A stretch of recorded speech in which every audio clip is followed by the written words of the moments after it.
Hello दोस्तों, मैं कुणाल स्वागत करता हूं आपका अपने यूट्यूब चैनल फार्मा पढ़ाई पर। और आज हम बात करेंगे डिप्लोमा सेकेंड ईयर की क्लिनिकल फार्मेसी का एक टॉपिक जिसका नाम है ड्रग इंटरेक्शन। तो चलिए शुरू करते हैं। बेसिकली हमारा ड्रग इंटरेक्शन क्या होता है कि जब किसी एक ड्रग का इफेक्ट किसी दूसरे ड्रग की वजह से चेंज हो जाता है, उसे हम ड्रग इंटरेक्शन बोलते हैं। इसकी डेफिनेशन हम कुछ ऐसे लिख सकते हैं कि drug interaction is defined as the pharmacological activity of one drug is altered by the concomitant use of another drug. यानी जब किसी एक ड्रग की फार्माकोलॉजिकल एक्टिविटी किसी दूसरे ड्रग की प्रेजेंस की वजह से अल्टर हो जाती है। अल्टर मतलब होता है कि चेंज हो रही है, वो हो सकता है बढ़े या फिर हो सकता है वो घट जाए। तो मतलब अगर उसकी इफेक्टिविटी पर फर्क पड़ता है तो हम उसे ड्रग इंटरेक्शन बोलेंगे।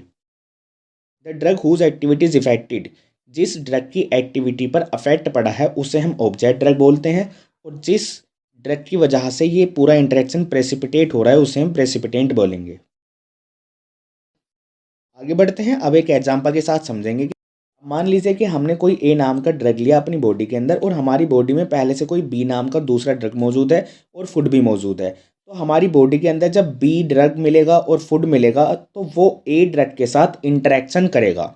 मतलब बी ड्रग जो है और फूड, इन दोनों की वजह से हमारे ए ड्रग का जो इफेक्ट है वो चेंज हो जाएगा, या तो डिक्रीज हो जाएगा या फिर इंक्रीज हो जाएगा।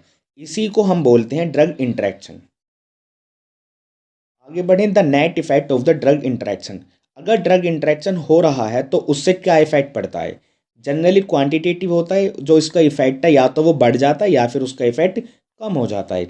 सेल्डम क्वालिटेटिव मतलब या तो उसका जो इफेक्ट है वो रैपिड हो जाएगा, फास्ट हो जाएगा, जल्दी इफेक्ट शो करेगा, या फिर स्लोअर इफेक्ट आएगा, उसका जो इफेक्ट है वो देर में शो होगा।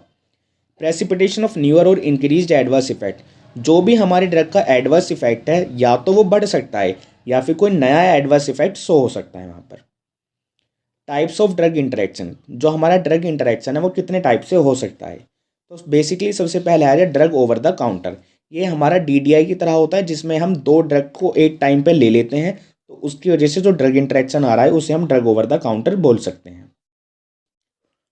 ड्रग फूड इंटरेक्शन, आप नाम से ही समझ सकते हैं कि ड्रग का फूड की वजह से इंटरेक्शन हो रहा है। तो इसमें क्या होता है कि बेसिकली जो हमारी जीआईटी होती है, गैस्ट्रो इंटेस्टिनल ट्रैक्ट, उसे हम साइट ऑफ एब्जॉर्प्शन बोलते हैं। यहाँ पे हमारा फूड भी जाता है और यहीं पे हमारा ड्रग भी जाता है। तो जब हमारा ड्रग यहाँ से एब्जॉर्ब होगा तो वो फूड की वजह से या तो जल्दी एब्जॉर्ब हो जाएगा या थोड़ा देर में एब्जॉर्ब होगा। इसे हम ड्रग फूड इंटरेक्शन बोलते हैं। आगे बढ़े तो ड्रग डिसीज इंटरेक्शन, अगर किसी बीमारी की वजह से हमारे ड्रग का जो फार्माकोडायनेमिक और फार्माकोकाइनेटिक इफेक्ट है वो अल्टर हो जाता है, तो उसे हम ड्रग डिसीज इंटरेक्शन बोलेंगे। ड्रग अल्कोहल इंटरेक्शन, क्या होता है कि जब भी हम अल्कोहल पीते हैं तो वो हमारे सेंट्रल नर्वस सिस्टम पर वर्क करती है, और अगर हम ड्रग के साथ अल्कोहल ले लेते हैं तो इसकी वजह से जो ड्रग इंटरेक्शन होगा उससे हमारा साइड इफेक्ट हो सकता है सीएनएस डिप्रेशन का। ड्रग लेबोरेटरी टेस्ट इंटरेक्शन, क्या होता है कि अगर हम ड्रग लेते हैं और उसके बाद कोई लैब टेस्ट करवाते हैं तो हमारी ड्रग की प्रेजेंस की वजह से हमारी लैब की टेस्ट की रिपोर्ट्स जो हैं वो झूठी आ सकती हैं, गलत आ सकती हैं, फॉल्स पॉजिटिव हो सकते हैं या फिर फॉल्स नेगेटिव भी हो सकती हैं। कोज्ड बाय ड्रग इंटरेक्शन किसकी वजह से होता है। तो सबसे पहले use of non prescription drug, अगर हम बिना किसी सलाह के कोई भी ड्रग ऐसे ही ले रहे हैं तो वहाँ पर हमारा ड्रग इंटरेक्शन हो सकता है। मल्टीपल फार्माकोलॉजिकल इफेक्ट, क्या होता है कि किसी भी मेडिसिन का एक से ज़्यादा इफेक्ट होता है। अगर हमने कोई दो मेडिसिन ऐसी ली जिनका सेम इफेक्ट है तो वो हमारी बॉडी पर ज़्यादा इफेक्ट डालेंगी और वो पूरे हमारे सिस्टम को अफेक्ट कर सकती हैं। मल्टीपल फिजिशियंस, क्या होता है कि अगर आप थोड़े से समय में एक से ज़्यादा फिजिशियंस के पास जाते हैं या फिर एक से ज़्यादा डॉक्टर्स के पास जाते हैं और उनके दिए हुए दोनों के ड्रग को यूज़ करते हैं तो वो हमारी जो बॉडी को नीड है उससे ज़्यादा ड्रग अगर हमारी बॉडी के अंदर जाता है तो वो बेसिकली वो सिस्टम को अफेक्ट करेगी ही। पेशेंट नॉन कंप्लायंस, क्या होता है कि अगर हमारा जो पेशेंट है वो नॉन कंप्लायंस है, दैट इज़ वो लापरवाह है, उसने जो भी फार्मासिस्ट या फिर फिजिशियन ने इंस्ट्रक्शंस दी हैं उसको अब मेडिसिन लेने की या फिर ड्रग लेने की, वो उन्हें फॉलो नहीं करता है तो ड्रग इंटरेक्शन हो सकता है।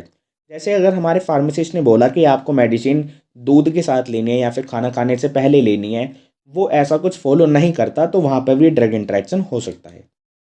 लास्ट आता है ड्रग एब्यूज़। ड्रग एब्यूज़ में क्या होता है कि आपने देखे हो आजकल जो नारकोटिक्स ड्रग होते हैं उनका बहुत से लोग नशे के लिए इस्तेमाल करने लगे हैं। तो ये हमारा ड्रग इंटरेक्शन में आ सकता है, इसे हम ड्रग एब्यूज़ में बोलते हैं। मैकेनिज्म ऑफ ड्रग इंटरेक्शन, जो ड्रग इंटरेक्शन हो रहा है उसके पीछे की मैकेनिज्म क्या है, तो ये हमने 3 हिस्सों में डिवाइड करी है, pharmacokinetic drug interaction, pharmacodynamic drug interaction और मिसलेनियस। इन तीनों के बारे में हम डिटेल्स में पढ़ेंगे अपनी अगली वीडियो में। आज की वीडियो को यहीं ख़त्म करना चाहूँगा। वीडियो अच्छी लगी हो तो वीडियो को लाइक करें, चैनल को सब्सक्राइब करें और अपने दोस्तों के साथ शेयर करना ना भूलें। Thank you so much.